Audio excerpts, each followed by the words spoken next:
This is for Math 1710, Section 3.6, dealing with variation. We want to start out by speaking about direct variation under Part A. Y equals kx is the type of equation that we use for direct variation. And it says that y varies directly as x. So you take some number k times x and you get the value of y. Another way to say it is that y is directly proportional to x. K is a non-zero constant, which just simply means it's a number. It's called the constant of variation. The bigger x gets, the bigger y gets. The smaller x gets, the smaller y gets. Here's an example, and when you do these examples, I would recommend you break it into two parts. The first part says the area of a rectangle varies directly as its length. So the A for area, K is always included, and varies directly as the length. We use L for length. Now it says if the area is 50 meters squared, when the length is 10 meters, so we'll put a K in, since we don't know what that equals, times 10 meters. Then we'll divide both sides by 10 meters, and we'll get K is equal to 5 meters. The second part says find the area when the length is 25 meters. So we're solving for area. A equals K, we now know is 5 meters, and L is 25 meters.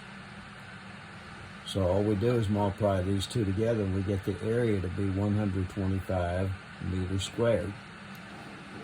So in the first part you find K, and in the second part you find whatever the formula represents, like in this case area. Under Part B, we have direct variation as the nth power. So y equals k x to the nth power. So the only difference is it's not to the first power, but it's to the nth power. And everything else is basically the same as under Part A.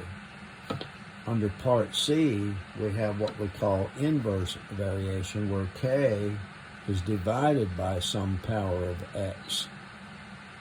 So we say that y varies inversely as the nth power of x, or y is inversely proportional to the nth power of x. And again, k is still the constant of variation. So our example here under number 7, in a manufacturing process, it said, let's just part at 1, the cost, we'll use C for cost, of producing a single item varies inversely, so K is on top, and on the bottom, inversely as the square of the number of items. We'll let N be the number of items and we'll square it. So we're now going to use the information in the first part of the sentence. 100 items are produced, so K over 100 squared. If that's the case, the cost is $2. So we can put a 1 under the 2 and cross multiply, and we'll get K equals 100 squared times 2, which is 20,000. And that would be the number of items. In the second part, it wants us to find the cost, so C equals K, which is 20,000, over the number of items is 400, so 400 squared. So when we divide that out, it comes out to 0.125, and that's dollars, just like back here it was $2, this is dollars. So that's the same as 12.5 cents. So either answer is correct depending on how they're asked to write the answer. Under Part D, it talks about combined variation, where the variable depends on more than one other variable. And then we have joint variation, where the variable depends on the product of two or more variables, which has this formula: y equals k, x to some power, z to some power, x to the n, z to the n. And of course the variables can be different in different situations. Again, k is the constant of variation.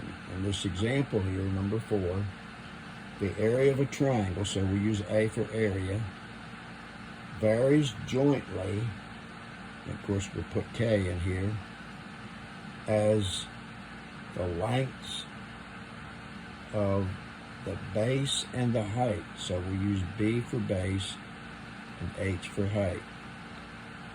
So it varies jointly, which means there's two variables instead of one. So for the first part, it says a triangle with a base of 10 feet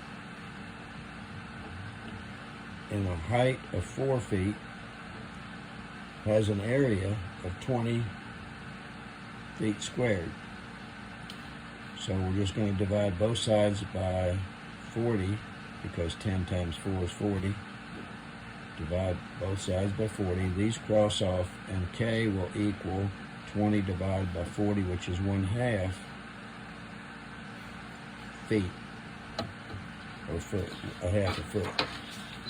The second part says find the area, so A equals k, which is 1/2, times the base, which is 3 feet, and the height, which is 8 feet.